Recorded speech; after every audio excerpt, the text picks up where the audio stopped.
Bienvenidos a Rumbo a las Primarias, una serie de programas que Globovisión ha hecho como contribución a esta jornada particularmente importante de debate ciudadano en la construcción de una alternativa democrática de consenso frente a todos estos problemas que está viviendo el país. Esta es una serie de programas que, como ustedes saben, en un mismo día se grabaron todos los programas, ningún candidato tuvo acceso a las preguntas previamente, ningún candidato ha escuchado las respuestas que otros han dado para garantizar pues que haya una equidad en la calidad del programa y del aporte de ustedes. Vamos a recibir a Leopoldo López, precandidato. Muchísimas gracias. Bienvenido. El primer tema que vamos a tocar es el tema de la vivienda. Vamos a ver de inmediato un micro que presenta una suerte de resumen estadístico, además, de esta situación. Veamos.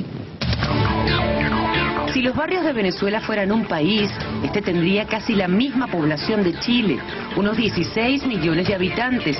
Eso es mucho más que los 14 millones que tiene Ecuador, más que los 11 millones que tiene Bolivia y muchísimo más que los 6,5 y 3,5 millones de habitantes que tienen Paraguay y Uruguay respectivamente. En 1998, el entonces candidato Hugo Chávez estimaba en 1,5 millones de viviendas el déficit habitacional que enfrentaba nuestro país. Hoy, después de 13 años en el poder, el registro de la llamada Gran Misión Vivienda Venezuela revela que el déficit habitacional ha crecido 246%, es decir, casi 2,5 veces, pues la denominada tercera oleada del mencionado registro ubica en 3.700.000 el número de familias que carece de techo.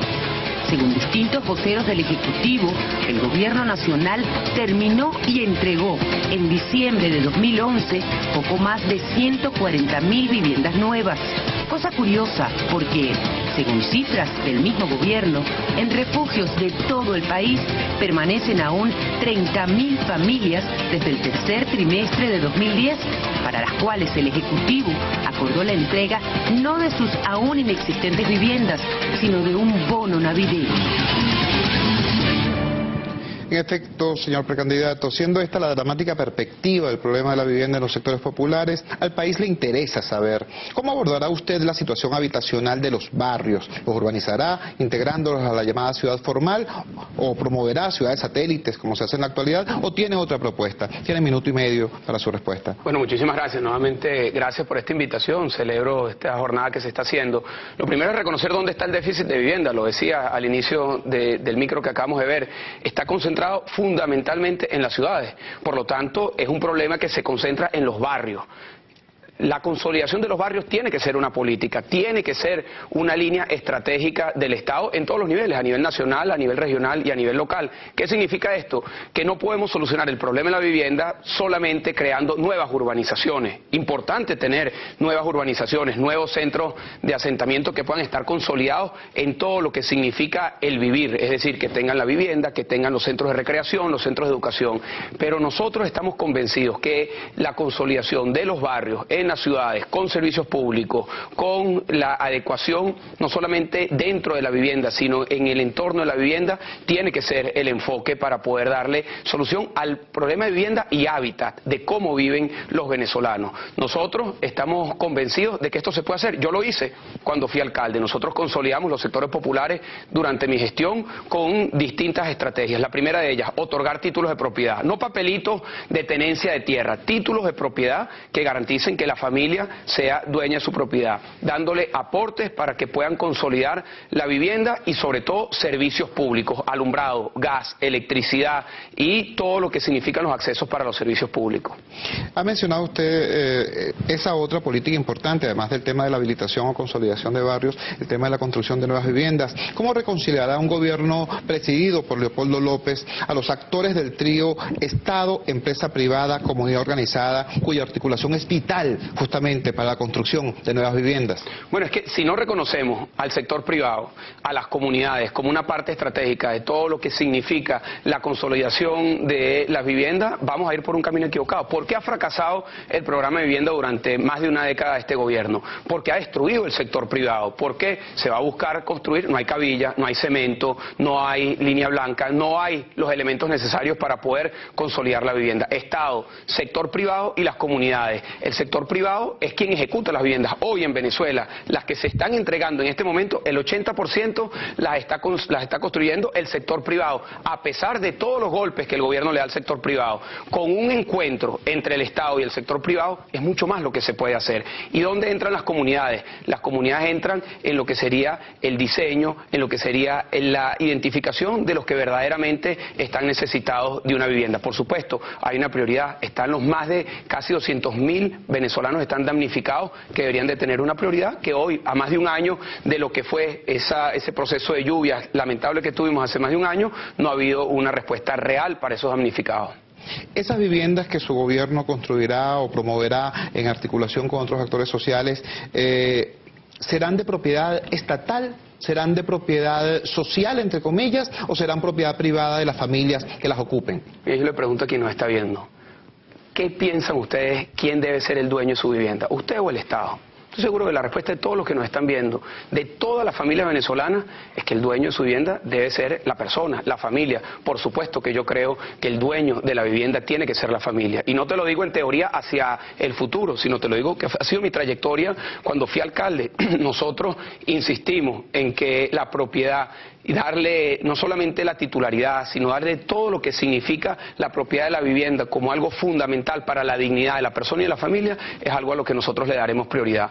Hoy el gobierno entrega viviendas, pero te dice que no es tu propiedad, no la puedes entregar en herencia, no la puedes vender, no puedes hacer de tu vivienda un patrimonio familiar. La vivienda es el primer patrimonio familiar que tiene una familia. Sobre este tema tan delicado, sobre este tema que llama tanto a la población, Globovisión consultó a la audiencia para que le formulara preguntas a los precandidatos, y el propio precandidato va a seleccionar de estos papelitos que tenemos acá cuál será la pregunta que al azar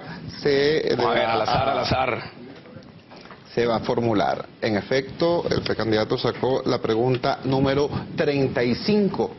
Preguntas pregrabadas en la calle, la pregunta 35, que de inmediato vamos a ver que plantea al precandidato Leopoldo López. Veamos. ¿Qué soluciones tendrían para las personas que no tienen vivienda, que están damnificadas, que están en refugios? Mira, lo decíamos anteriormente, las personas están damnificadas, los que están en los refugios. Conozco a muchas personas que hoy están damnificadas, que están en refugio, que tiene que ser la primera prioridad. Tiene que ser la primera prioridad porque son los que están hoy en una situación de mayor fragilidad. Pero esa prioridad tiene que ser una prioridad digna. No puede ser una prioridad condicionada políticamente. Yo he visitado refugios últimamente, en los últimos meses, que son personas que llevan más de un año en esos refugios. Y allí hay un condicionamiento político, hay una permanente amenaza política que afecta la dignidad de las personas. Tiene que ser la prioridad independientemente de cómo piensen esas personas, independientemente de cuál sea su ideología política, porque la necesidad es lo que el Estado tiene que atender, porque son los más vulnerables a los que el Estado tiene que darles la primera prioridad. ¿Cómo lo vamos a hacer? Lo decíamos anteriormente, una combinación de consolidación de barrios y una entrega o una construcción de las viviendas que se puedan entregar oportunamente. Precandidato, en 2 minutos enuncie 3 iniciativas básicas que emprendería un gobierno presidido por usted para atender el tema de la vivienda precaria en los barrios y el tema de la construcción y promoción de nuevas viviendas. Mira, la primera sería consolidar un encuentro entre el Estado, el sector privado, el sector construcción, el sector financiero y las comunidades. Partir de que allí es donde está la solución, en el encuentro, en el diálogo, en el trabajo en equipo. Lo segundo es una política que le plantee una oportunidad, sobre todo a jóvenes, a personas que están iniciando su vida, la oportunidad de tener una parcela y que el Estado le entregue una parcela totalmente acondicionada con los servicios públicos y que luego se le dé un acceso a crédito para que puedan ir construyendo. Fíjate este dato, 70% de las viviendas en Venezuela son autoconstruidas, 70%. cimiento. Es decir, el venezolano es constructor, es arquitecto constructor, como lo vemos nosotros en los grafitis. Nosotros lo que tenemos que darle son las condiciones, darle un terreno que esté debidamente condicionado, acceso a crédito, acceso a financiamiento, para que se pueda consolidar la vivienda. Eso como una política que pueda afectar positivamente a millones de personas en muy corto plazo.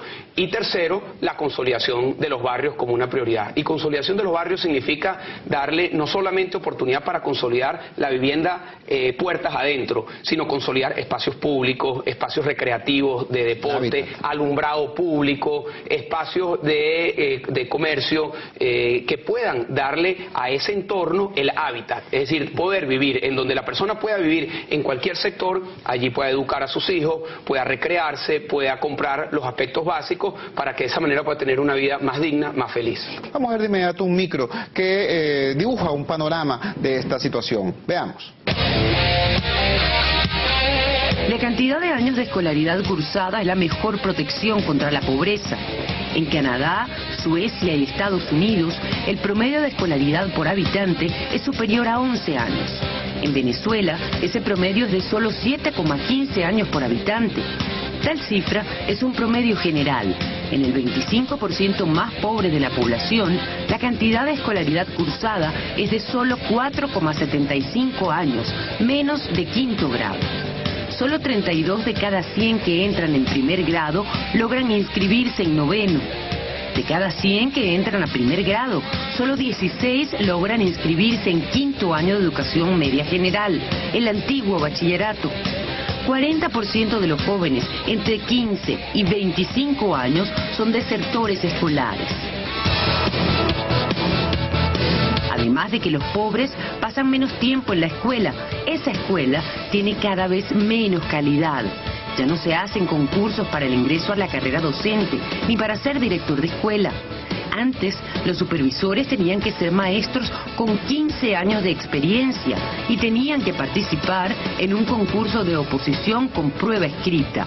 Ahora, el sistema de supervisión en la práctica no existe y las escuelas básicas oficiales que quedan en los barrios populares son más inspeccionadas por el AMPA y el narcotráfico que por los representantes del Ministerio de Educación. Señor precandidato, siendo este el horizonte actual de la educación venezolana, especialmente en los sectores populares, al país le interesa saber, en caso de resultar electo presidente de la República, ¿cuántas escuelas y liceos construirá su gestión? ¿En qué plazo? ¿Con qué recursos? Mira, de todos los problemas que estamos viendo, la infraestructura es uno de los problemas.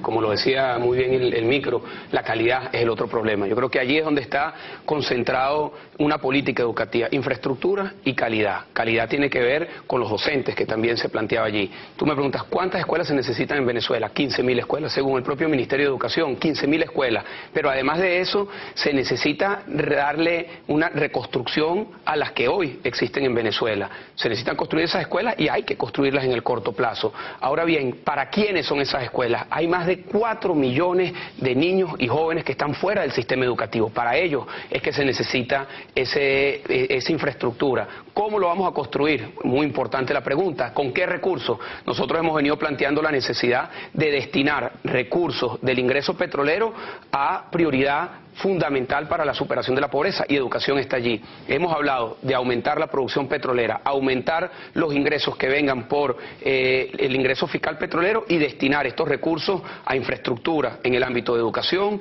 de salud, seguridad social y el área de seguridad ciudadana. Allí nosotros hemos planteado nuestra prioridad. ¿Se pueden construir estas 15.000 escuelas? Claro que se pueden construir, pero tiene que haber una estrategia muy clara de determinar cuáles son las prioritarias y con quién se va a hacer. ¿Con quién lo vamos a hacer? Con las gobernaciones, con las alcaldías y con el sector privado. Hoy no existe una coordinación entre una política de educación nacional con las gobernaciones y las alcaldías. Más bien hay hasta una confrontación entre la política de educación nacional con las gobernaciones y las alcaldías.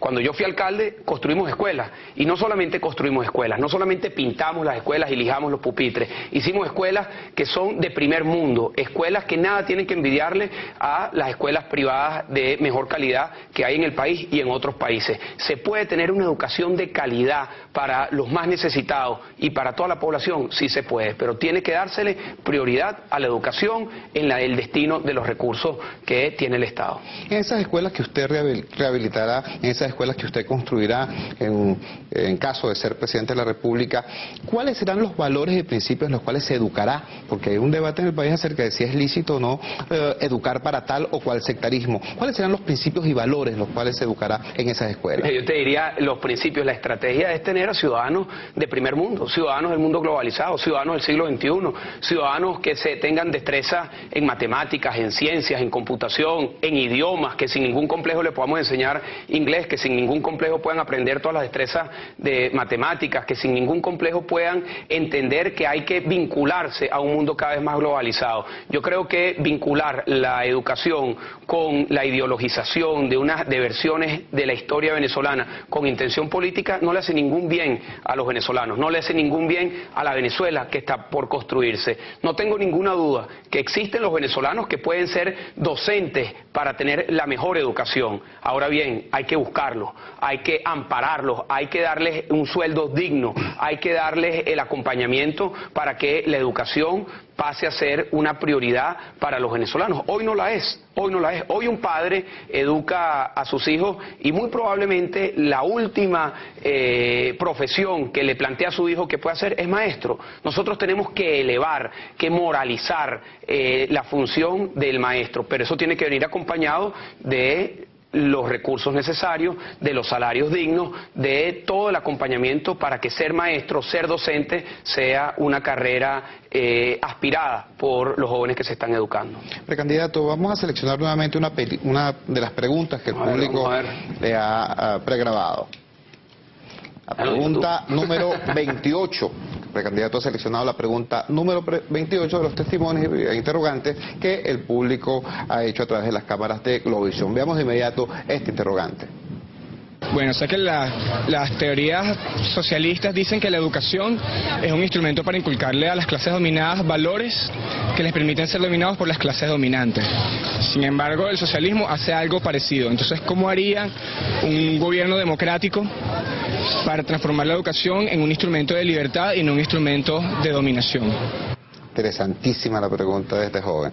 Sí, creo que lo primero es que allí no debe estar la discusión, si es una educación socialista o una educación capitalista, no, una educación de calidad. Insisto en esto, ¿qué significa una educación de calidad? Una educación que le dé las herramientas a las personas para que puedan superarse. No hay herramienta más poderosa para que una persona pueda emanciparse, para que pueda ser libre que la educación. No hay herramienta más poderosa para superar la pobreza que la educación. Ahora, ¿qué tipo de educación? No se trata de llevar al niño a la escuela, dejarlo allí e irlo a recoger en la tarde. Eso no funciona. Se trata de que aprenda el niño. Hoy en Venezuela la gran tragedia es que el niño pasa de primero a segundo grado, de segundo a tercero y no aprende, porque no le están enseñando, porque no hay calidad en la educación. Nosotros por eso no solamente tenemos que masificar, tenemos que tener la mejor infraestructura, sino la mejor calidad y que lo que se enseña sea cónsono con el país que queremos, un país de progreso, un país de avanzada, un país que necesite a profesionales que se vayan graduando. Fíjate la estadística que mostrábamos al principio.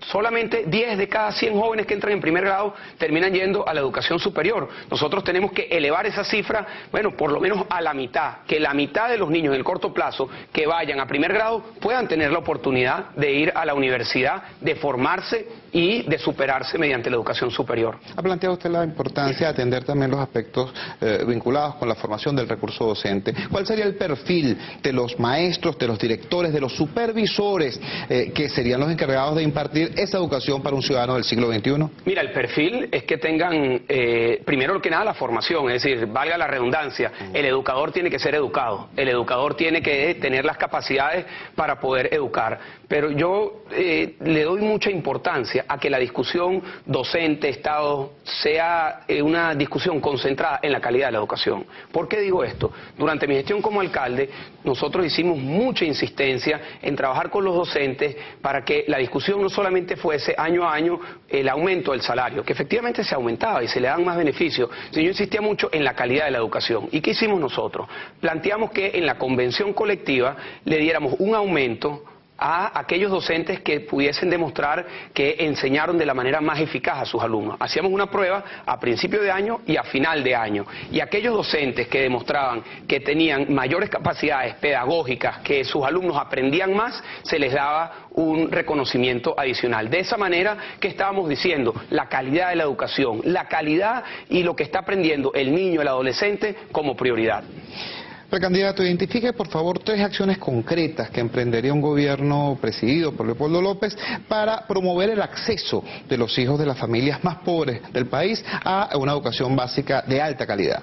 Mira, lo primero sería garantizar, nosotros lo hemos planteado en un programa llamado Muéstrame tu boleta, que los más pobres de los pobres puedan tener acceso y mantener a sus niños en la escuela. Lo decía anteriormente, la herramienta más poderosa para superar la pobreza es la educación, pero la trampa de la pobreza hace que los niños más pobres no van a la escuela porque sus padres no los llevan. O sea, hay que crear un incentivo para que el niño esté en la escuela. Eso sería un primer programa que ha sido sumamente exitoso en países como Brasil y como México. Ahora, te diría también que en el cortísimo plazo hay que desmontar la violencia en las escuelas. Aquí nosotros no podemos hablar de la educación y de la calidad y la infraestructura si no tomamos como una decisión de Estado desmontar la violencia que hoy hay en las aulas de clase. Hoy, en las aulas de clase, hay por una parte excluidos que no van al liceo o a la escuela, pero los que sí van se encuentran con liceos y con escuelas violentas.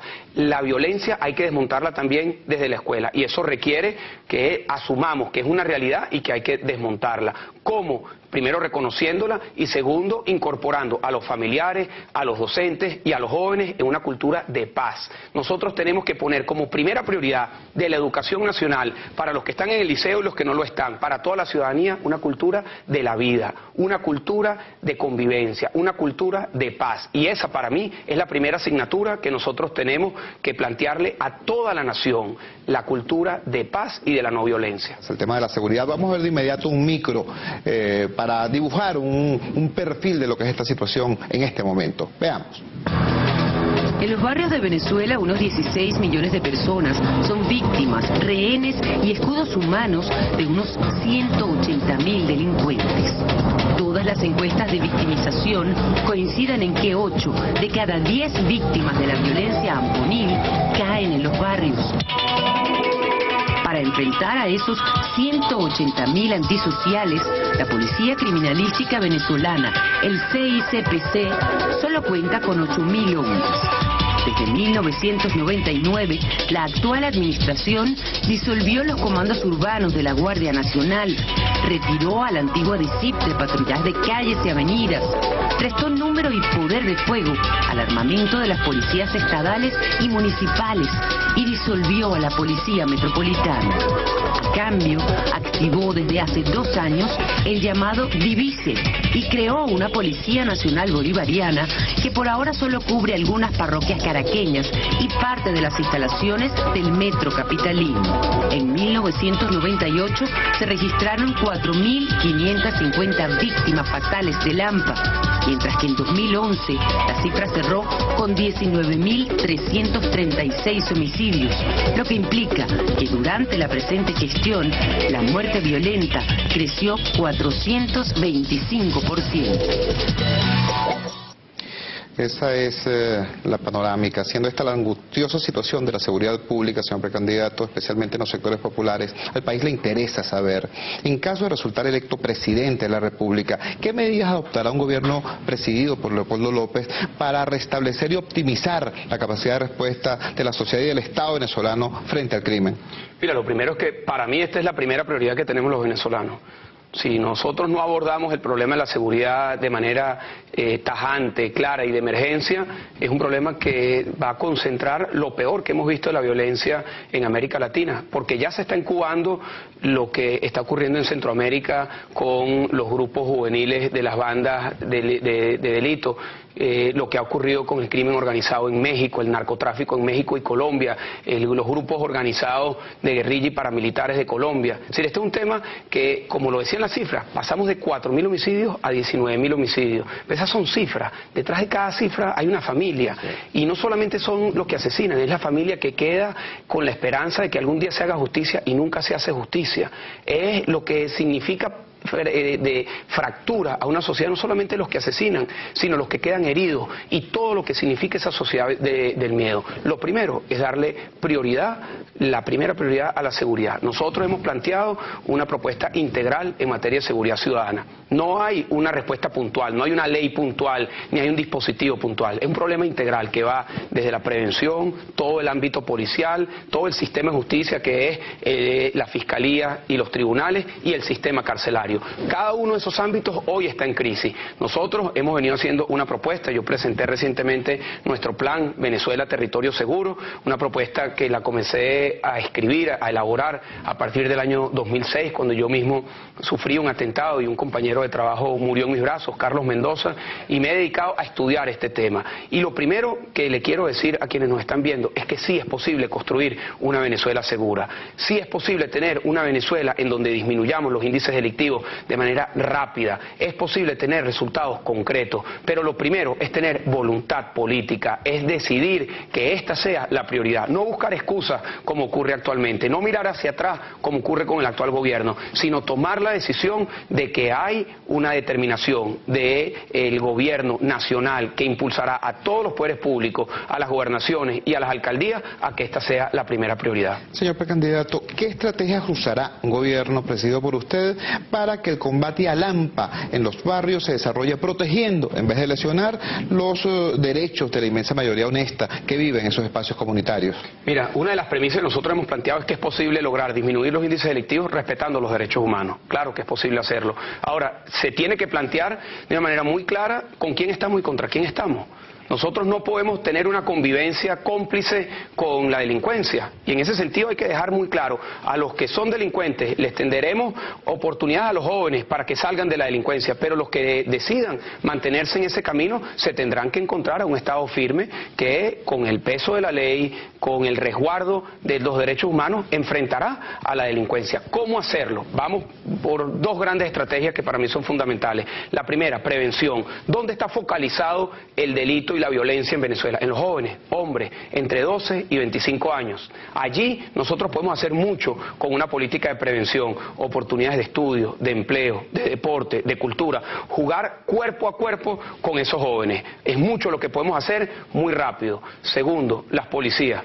En Venezuela hay 80.000 policías, no solamente es el número de policías, sino que están mal atendidas, un policía gana sueldo mínimo, más estatique, lo mismo que hoy le está ofreciendo el gobierno a las personas que están privadas de libertad, no tienen la debida dotación, no tienen el equipamiento. Allí nosotros tenemos que aumentar el número de policías a 120.000 policías, buscar a los mejores, seleccionar a los mejores, darles la mejor formación, la mejor dotación, la mejor tecnología, el mejor nivel de bienestar social para ellos y su familia, pero eso sí, exigirles también en consecuencia a que hagan el trabajo y garanticen que se puedan disminuir eficazmente los índices delictivos. Y el otro ámbito, yo sé que falta el tiempo, el otro ámbito tiene que ver con la impunidad. Si nosotros no enfrentamos la impunidad de manera decidida, no vamos a solucionar el problema. 97 de 100 homicidios, 97 quedan impunes. Allí es mucho lo que nosotros tenemos que hacer de la mano con la Fiscalía y con los tribunales. Vamos a seleccionar de inmediato otra pregunta del público para Leopoldo López sobre el tema de la seguridad.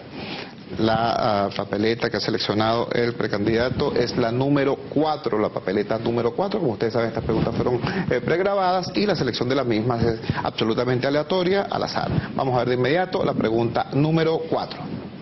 Bueno, ¿qué van a hacer con esta situación que está corrompida ahorita? Porque los policías están corrompidos, el Poder Judicial está corrompido, los PTJ están corrompidos, los PTJ piden hasta 40 millones para liberar a los presos, el Poder Público pide 40 millones también para liberar a los presos, los policías también piden su cantidad, eso pide menos. Los policías piden menos porque piden como 10 millones, pero la PTJ y el Poder Público piden 40 millones por liberar a esos pocos asesinos. Eso es todo lo que te puedo decir. En un minuto, la respuesta. Mira, creo que mejor pregunta no puede dibujar el problema que se tiene, que es la corrupción de los cuerpos policiales, de los fiscales, de los jueces.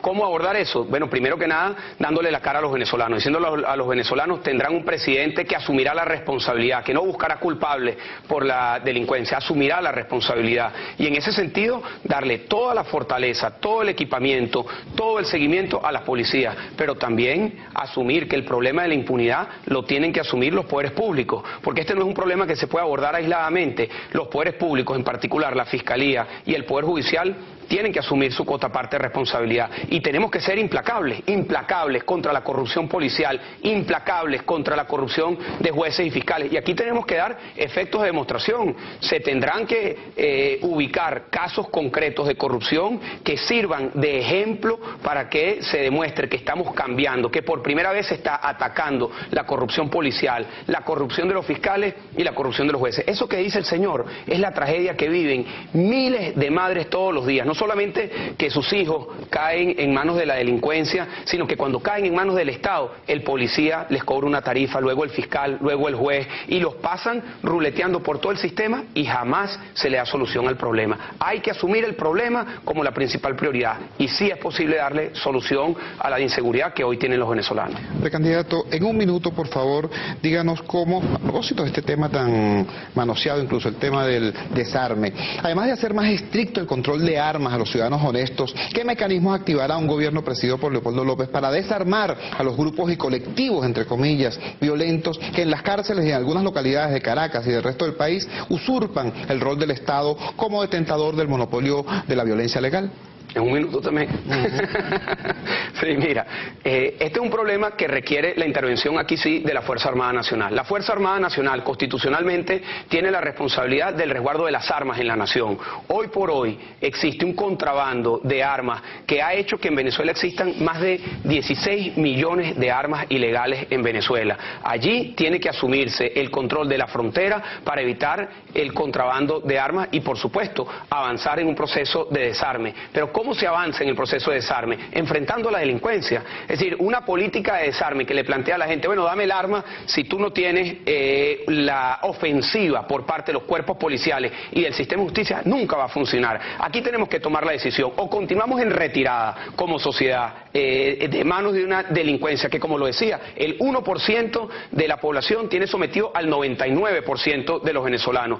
La decisión es clara, es pasar a la ofensiva. Y pasar a la ofensiva significa tener cuerpos policiales que con todo el respaldo de la ley y un sistema de justicia que con todo el respaldo de la ley puedan hacer de la delincuencia un hecho que se pueda acorralar, asfixiar y mantener al margen. Pasar a la ofensiva. Precise 3 iniciativas que emprendería su gobierno en los primeros 12 meses de gestión para bajar la tasa de criminalidad, reducir la impunidad y promover la recuperación de espacios públicos que hoy están en manos del AMPA. Mira, más que te hablaría el primer día, lo que haría yo el primer día, más allá de los 6 meses. Primer día, convocar un Consejo Nacional de Seguridad y Justicia presidido por el Presidente de la República, que convoque a todos los poderes públicos, a las gobernaciones, a las alcaldías y que plantee la seguridad como prioridad y que una de las primeras medidas sea la depuración de los cuerpos policiales. Hay que depurar a los cuerpos policiales. Hay demasiados malandros con uniforme que hoy siguen asaltando, secuestrando, robando y eso tiene que acabarse. Segunda medida concreta, aumentar el número de funcionarios policiales y pasar de la mano con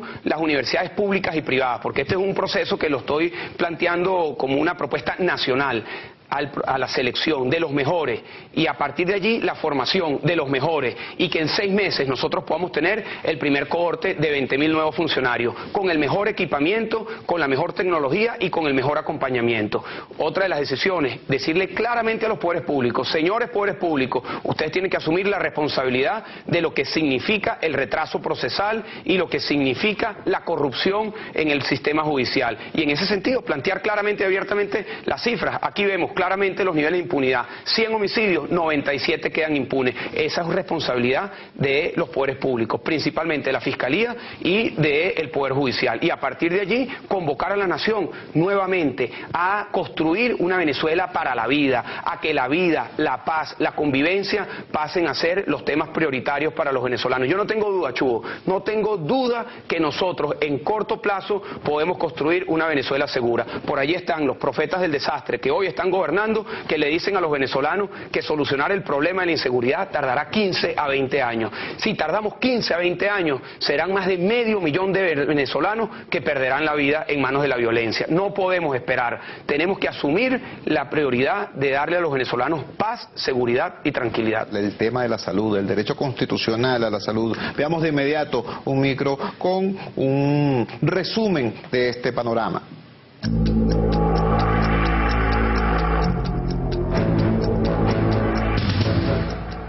El 24 de noviembre de 2006, un reporte de PDVSA ubica en 2.113 la cantidad de módulos de barrio adentro construidos desde abril de 2003 hasta noviembre de ese año. Solo el municipio Sucre del estado Miranda tiene unos 2.500 barrios. Luego, el 19 de septiembre de 2009, el propio presidente de la República admitió que en ese momento había 2.000 módulos de barrio adentro 1 abandonados. Solo el municipio Libertador del Distrito Capital tiene casi 2.000 barrios.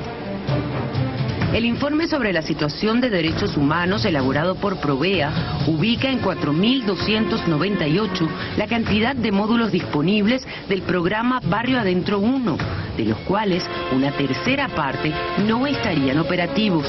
Si tomamos en cuenta que en Venezuela los barrios ocupan unas 170.000 hectáreas en las que habitan casi 16 millones de personas, es fácil apreciar la insuficiencia de la nueva red con la que el gobierno intentó desplazar a la red convencional de ambulatorios, dispensarios y hospitales. Esa red convencional fue lanzada al abandono. El 4 de octubre de 2009, el presidente de la República reconoció en cadena nacional que su gobierno había cometido un serio error al intentar la remodelación simultánea de 175 hospitales, proceso que hasta el día de hoy no ha terminado, reduciendo drásticamente la capacidad de esas instituciones para brindar atención a los ciudadanos.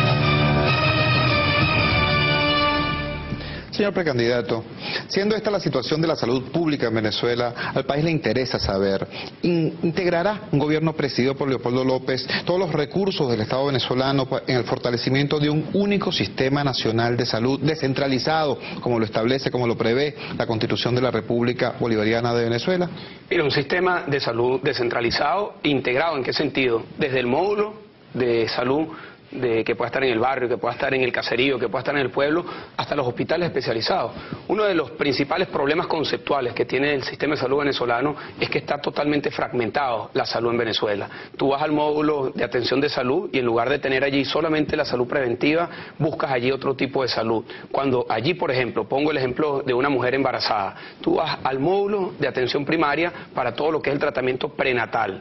Vas al hospital especializado, la maternidad, el día del parto, los días del parto, y luego puedes volver a ir al ambulatorio a todo lo que es el tratamiento posparto. Pero tienes que tener un sistema que esté integrado desde el módulo hasta los hospitales especializados. ¿Eso se puede tener? Claro que se puede tener, pero el gobierno ha tenido actualmente la intención de fracturar el sistema de salud, de crear espacios paralelos, en donde la realidad es que los hospitales están totalmente desabastecidos de médicos, de insumos. Yo viví una situación muy lamentable. Mi suegro, el padre de Lilian, falleció, tuvo un accidente en Tazón y fue al periférico de Coche. Yo lo fui a buscar y al igual que le pasa a miles de familias todas las noches o todos los días, me encontré con un hospital sin dotación, sin médicos, sin enfermeros y lamentablemente perdió la vida. Y esa es la realidad a la que se enfrentan miles de familias todos los días que van a buscar salud y no la encuentran. Ahora, ¿podemos lograr revertir eso? Sí se puede, pero hay que invertir y sobre todo hay que tomar la decisión estratégica de qué tipo de sistema de salud nosotros queremos. Yo insisto, el nuestro, un sistema de calidad, verticalmente integrado, y los fondos que nosotros vamos a destinar para el sistema de salud los vamos a ubicar también desde el Fondo Solidario del que te hablaba en el módulo de educación desde los ingresos petroleros. Nosotros lo hemos planteado, hay que aumentar la producción petrolera, los ingresos fiscales petroleros y destinar para los temas prioritarios que son salud, educación, seguridad social e infraestructura una parte importante de los recursos petroleros. Ha hablado usted, candidato, del tema de la dimensión del problema de la salud, que es el tema del abastecimiento. Le preguntamos, ¿seguirá el sistema de salud venezolano dependiendo de un proveedor privilegiado de medicamentos, insumos y recursos humanos, como lo es actualmente el gobierno cubano? Mire, yo creo que allí lamentablemente el problema está mal enfocado. El problema no es quién provee, sino que se provean los recursos, que se provean los insumos y que se provean los médicos adecuados. Hoy lamentablemente los médicos venezolanos se están yendo de Venezuela. Son más de 7.000 médicos que se han ido de Venezuela buscando oportunidades en otros destinos. Son cualquier cantidad de posgrados en las universidades públicas que están cerrando porque no están los estudiantes optando por esos posgrados. Nosotros tenemos que tener un sistema de salud que le dé oportunidades a los médicos venezolanos y podemos, por supuesto, tener la dotación adecuada, venga de donde venga, venga de donde venga, venga de Europa, venga de Norteamérica, venga de Venezuela, venga de Cuba. Lo importante es tenerla, lo importante es no de dónde venga. Hoy, lamentablemente, lo que tenemos es falta de abastecimiento. Ahora bien, lo que sí tenemos que tener claro como prioridad es el impulso de un sistema de seguridad social. Esa es la gran deuda social que tenemos nosotros en Venezuela desde el año 99. No hay un sistema de seguridad social que ampare a los venezolanos. Por eso para nosotros es prioritario que cada venezolano pueda tener acceso individualizado a un sistema de seguridad social, que pueda ir a un hospital público o a una clínica privada y pueda tener acceso a salud de calidad. Hoy la gran contradicción es que todo el sector público tiene una póliza HCM y busca salud en los hospitales privados, en las clínicas privadas, porque el sistema de salud pública está colapsado. Tenemos que fortalecer el sistema de salud público y también garantizar el acceso a toda la ciudadanía en todos los niveles, desde el módulo hasta los hospitales especializados. Vamos a seleccionar nuevamente una pregunta de la calle para el precandidato Leopoldo López sobre el tema salud. Ha seleccionado el señor precandidato la pregunta número 17. Pregunta pregrabada cuya selección ha sido absolutamente al azar. Veamos de inmediato entonces la pregunta número 17 para Leopoldo López sobre salud. Especialmente en materia de salud, la pregunta que yo le quiero hacer a los candidatos de la unidad es que si ellos van a seguir con la política, más que todo para nosotros la clase pobre, que es por ejemplo lo del tipo de módulo tipo barrio adentro, pues ese tipo de módulo que han venido dando de alguna manera una solución a la situación de salud de nosotros, la gente que no tenemos acceso a seguro ni tampoco tenemos trabajo fijo donde nos den un seguro. En un minuto la respuesta de Leopoldo López. Bueno, lo primero que le diría a él y a todos los venezolanos que tienen la misma preocupación, nosotros nos ocuparemos porque usted tenga un seguro, nos ocuparemos porque usted tenga acceso a un sistema de seguridad social como lo dice la Constitución. Allí es donde tiene que estar la gran reforma en el sistema de salud y de seguridad social para los venezolanos. Y con respecto al acceso a los módulos, no solamente acceso a esos módulos de salud, abrir los que están cerrados, construir nuevos y garantizar que tengan dotación, porque ¿cuál es la realidad hoy? De los que existen, la mitad están cerrados y los que están abiertos no tienen dotación o los médicos no están. Nosotros tenemos que garantizar una puerta a una salud de calidad. Yo tuve la oportunidad de desarrollar un sistema de salud público, gratuito, de altísima calidad, con médicos venezolanos cuando fui alcalde. En los sectores populares y para toda la población se puede tener un sistema gratuito de acceso universal y de calidad, pero tiene que haber una política de inversión en la salud de calidad y que garantice que los venezolanos tengan seguridad social. Solamente así podremos tener un sistema de salud estable en el tiempo. Queremos hacerle otra pregunta sobre un tema candente a propósito de la situación de la salud. ¿Desarrollará su gobierno, como lo ha propuesto la Academia Nacional de Medicina, estrategias de nivelación académica que doten a los llamados médicos integrales comunitarios de los conocimientos, capacidades y destrezas que caracterizan a los médicos egresados de las universidades autónomas venezolanas? Mira, a mí me parece bien importante esa pregunta, porque se ha especulado mucho que esas personas que se han venido graduando recientemente van a estar excluidas. Para nada, aquí necesitamos a todos, todos van a estar incluidos. Más bien hay que buscar a muchas más personas para que puedan estar dentro del sistema de salud, como enfermeros, como médicos especializados, y por supuesto los que tengan que nivelar sus conocimientos se les darán todas las herramientas. Lo que sí es importante es que la línea estratégica que nosotros vamos a impulsar es una línea estratégica que le dé acompañamiento y apoyo a los médicos venezolanos. Yo sí creo en el hecho en Venezuela, yo sí creo en el talento venezolano, yo sí creo en los médicos venezolanos, yo sí creo en las universidades venezolanas como centros de capacitación y de formación de medicina de altísima calidad, como en un momento dado llegó a ser Venezuela referencia en investigación científica que aportó a la humanidad entera avances significativos. Nosotros tenemos que fortalecer la universidad, fortalecer la formación y garantizar que los jóvenes vean como una aspiración ser médicos, ser enfermeros y que puedan tener la oportunidad de serlo. Candidato, precise por favor 3 iniciativas que emprendería su gobierno en los primeros 12 meses de gestión para optimizar la atención primaria. Mira, lo primero es impulsar un sistema de seguridad social que por supuesto va a tener, una vez que esté instalado, la posibilidad de que tenga la atención primaria. Y atención primaria es duplicar, triplicar, tener el número de módulos, el número de atención primaria necesaria, sin abandonar los hospitales. Yo insisto en que el gran error que hemos tenido es hacer de una política de módulos en los sectores populares la panacea de la salud. No es verdad, porque si no tenemos los hospitales especializados, capacitados, con la dotación, con los médicos, no vamos a curar a la gente. Por eso nosotros le vamos a dar máxima prioridad a la recuperación y a la construcción de nuevos hospitales y al impulso de nuevos médicos. Lo podemos hacer, claro que lo podemos hacer. ¿Tenemos los recursos? Claro que tenemos los recursos. Lo que necesitamos tener es la disposición para hacerlo, la voluntad política para garantizar tener el mejor sistema de salud que se merecen los venezolanos. Vamos a tocar ahora el tema de los programas sociales. Veamos de inmediato un micro que, por cierto, refresca algunas cosas acerca de los antecedentes de estos programas. Veamos. En sociedades en las cuales se ha alcanzado un alto grado de bienestar e inclusión social, la pobreza es una realidad que afecta a grupos específicos, a ciertas minorías cuya incorporación al estándar general de calidad de vida se procura a través de programas específicos. Surgieron así en Norteamérica y en otras sociedades programas sociales llamados de discriminación positiva y posteriormente denominados de acción afirmativa. Venezuela también conoció programas sociales como el PAMI, el Programa de Apoyo Materno Infantil, los multihogares de cuidado diario, el vaso de leche escolar y la beca alimentaria, todos destinados a apoyar a los ciudadanos más necesitados ante los efectos de programas de ajustes económicos. En la actualidad, el tema de los programas sociales es muy diferente.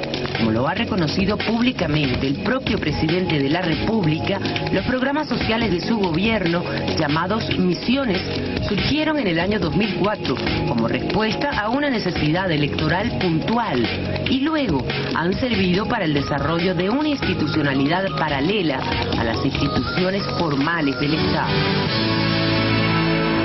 Señor precandidato, siendo ese el singular reto que plantea el tema de los programas sociales, al país le interesa saber, ¿eliminaría o modificaría un gobierno presidido por Leopoldo López los programas sociales actualmente conocidos como misiones? Mira, ciertamente modificarlos en el sentido de imponer la calidad como criterio. Fíjate, por ejemplo, tomemos la misión Robinson como un ejemplo. Se dijo que Venezuela hoy es territorio libre de analfabetismo. Eso la verdad es que no ha sido así. Tomemos la misión Barrio Adentro que veíamos anteriormente. Se habla de los módulos de salud, la mitad están cerrados.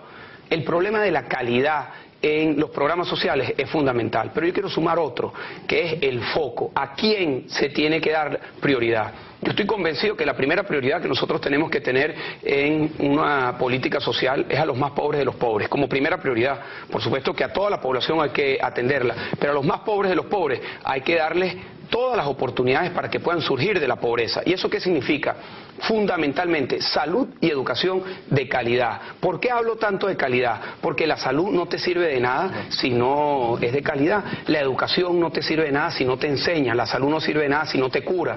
Por lo tanto, allí es donde tiene que estar la clave. Nosotros hemos venido planteando la necesidad de hacer transferencias, de dar apoyo a una política social de salud y de educación con prioridad a los más pobres para que puedan surgir, salir de la pobreza y que luego se puedan enganchar con una economía próspera que les pueda dar un empleo, que les pueda dar oportunidades y de esa manera superar la pobreza. Nosotros estamos comprometidos con una política en donde el Estado atienda a los más débiles, que tengamos un Estado fuerte con una política que le dé, que pueda arropar a los grupos vulnerables, a los niños, a las madres, a las personas de la juventud prolongada, pero con el criterio de calidad por encima de todos los demás. Otra preocupación asociada a este tema de los programas sociales tiene que ver con el uso político del mismo.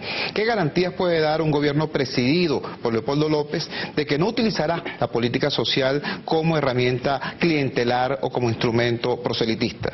Bueno, te diría que ¿qué garantías? Cuando yo goberné, nosotros no discriminamos de ninguna manera, gobernamos para todos, gobernamos sin colores, gobernamos atendiendo sin ideología, y allí es donde tiene que estar el foco del Estado. El Estado tiene que tener y darle garantías a todos, y estoy convencido que una política social que atienda a todos por igual, que atienda sin discriminación, le va a dar mucha estabilidad política a un nuevo gobierno, porque será un gran cambio. Los venezolanos verán el contraste de lo que fue una Venezuela de discriminación de unos y otros, de colores, de inscripción en el partido, de registro, de obligación a votar, para tener acceso a lo que son derechos constitucionales, porque es un derecho, el derecho a la salud de calidad, a la educación de calidad, a los programas sociales, son derechos que están consagrados en la Constitución, pero este gobierno los ha condicionado a que la persona tenga que inscribirse en el partido de gobierno, que tenga que votar por los candidatos del gobierno, que tengan que tener una ideología particular. Cuando nosotros acabemos con eso, Venezuela va a tener un gran respiro y va a haber un contraste positivo, optimista de una política social en donde, teniendo la masificación y la calidad como criterio, podamos nosotros tener la superación de la pobreza y el bienestar de los venezolanos como la meta de todo ese enfoque social. El financiamiento de cómo lo vamos a hacer también es un tema importante. No sé si es la próxima pregunta. Por supuesto que sí. No, primero vamos a seleccionar una pregunta hecha por el público, esta vez a través de la red social Twitter. Vamos a ver, aquí está. La mano inocente. El precandidato seleccionado, la pregunta número 4, esta fue formulada a través de la red social Twitter, sobre este tema de los programas sociales. La pregunta sobre este tema la tenemos ya en pantalla, dice así, el señor @gus141051 pregunta lo siguiente: ¿qué van a hacer con las misiones cazavotos que está creando Chávez y el pago del salario mínimo a los presos? Mira, ya hablé sobre la primera parte de la pregunta. Sobre la segunda, nosotros tenemos que humanizar una política penitenciaria. Esto es un legado terrible que tiene el Estado venezolano, que se ha acentuado durante los últimos años. Venezuela tiene el sistema carcelario más violento del continente, sin duda, pero me atrevería a decir que uno de los más violentos del planeta. Nosotros tenemos una propuesta muy concreta, que es sustituir los 23 centros penitenciarios más importantes del país por otros nuevos, construir nuevos centros penitenciarios, pero garantizar que exista el régimen penitenciario, es decir, que la persona pueda estudiar, pueda trabajar, pueda aprender, pueda transformarse en ese periodo que está privado de libertad, y que no hay mejor salario, no hay mejor apoyo, no hay mejor ayuda que se le pueda dar a una persona privada de libertad que tratarlo con dignidad, con respeto a sus derechos, darle oportunidades de empleo, oportunidades de estudio para que pueda transformarse y luego pueda reinsertarse en la sociedad. Este es uno de los 5 ámbitos que nosotros hemos planteado como estratégicos en nuestra política de seguridad, y que este gobierno ha fracasado rotundamente, y lo hemos visto incluso a un año de lo que fue la crisis del rodeo. Tenemos nuevamente crisis en Yares y en todos los centros penitenciarios. ¿Por qué? Porque no hay voluntad de enfrentar las mafias que hoy gobiernan los centros penitenciarios venezolanos. Precandidato, vamos al tema que usted aludía, el tema del financiamiento de la política social. ¿Cómo haría un gobierno presidido por Leopoldo López para que el dinero del petróleo llegue efectivamente a todos los venezolanos y especialmente a los más necesitados, para hacerlos más autónomos y no más dependientes del petroestado? Mira, lo primero es que nosotros tenemos que reconocer que somos y vamos a seguir siendo un país petrolero. Aquí hay toda una discusión si eso es bueno o eso es malo. Es una realidad y hay que convertir el petróleo en una bendición. Hay toda una idea que habla del petróleo como una maldición. No, tiene que ser una bendición. Nosotros primero tenemos que plantear aumentar la producción petrolera. En los últimos 5 años ha venido declinando en 500.000 barriles diarios.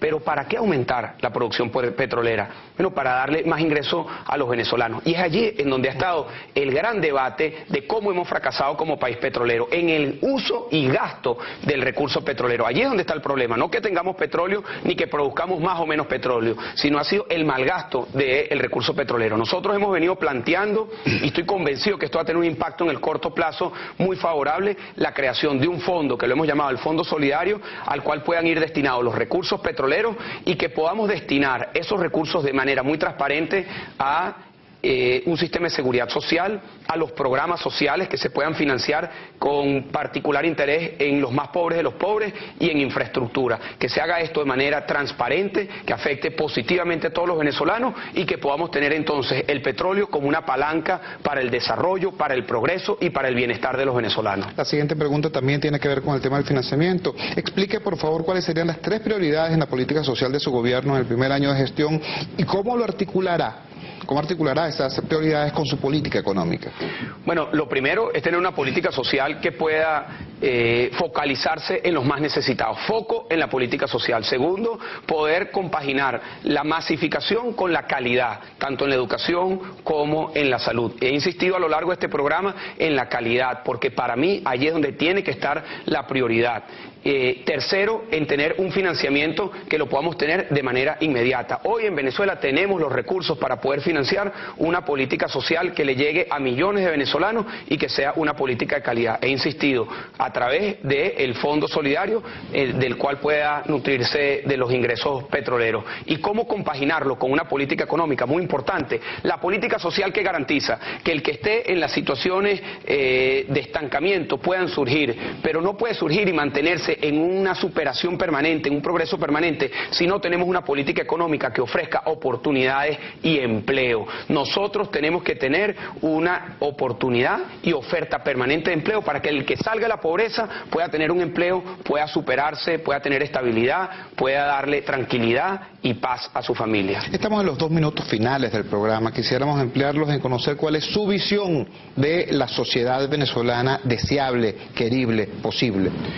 Mira, la visión de esa Venezuela que está por venir, que no tengo ninguna duda que está por venir y que el próximo 12 de febrero tenemos un momento importante, una convocatoria importante y luego el 7 de octubre se habrá una nueva etapa. No es la elección de un nuevo gobierno, es una nueva etapa para los venezolanos y esa nueva etapa no tengo duda que tiene que tener como prioridad la prioridad de los venezolanos. ¿Cuál es la prioridad de los venezolanos? Empleo, oportunidades y seguridad. Para mí, la más importante que tenemos que impulsar en el cortísimo plazo es la seguridad y que podamos nosotros, a partir de una Venezuela segura, dar oportunidades de empleo, a partir de una Venezuela segura, dar seguridad social, seguridad jurídica, que el venezolano pueda progresar, pueda superarse y que podamos ser esa Venezuela que todos sabemos que llevamos por dentro. Yo he recorrido Venezuela intensamente durante todos estos años y me encuentro con venezolanos que siempre hablan de esa mejor Venezuela, esa Venezuela que hablamos con mucho orgullo de costas, de montañas, de llanos, de médanos, del Orinoco, de minerales, de petróleo, pero siempre le ponemos un pero, siempre hay una excusa. Nosotros tenemos que quitarnos esa excusa, tenemos que sacar esos obstáculos que hemos tenido para construir esa mejor Venezuela, esa Venezuela que nos merecemos los venezolanos, esa Venezuela que sabemos que podemos construir y convertirnos sin duda alguna en el mejor país de América Latina con las mayores oportunidades. Muchísimas gracias, Leopoldo. Muchísimas gracias. Conceptos, propuestas para construir el país querible, el país necesario. Mi nombre es Jesús Torrialba, esto fue Rumbo a las Primarias.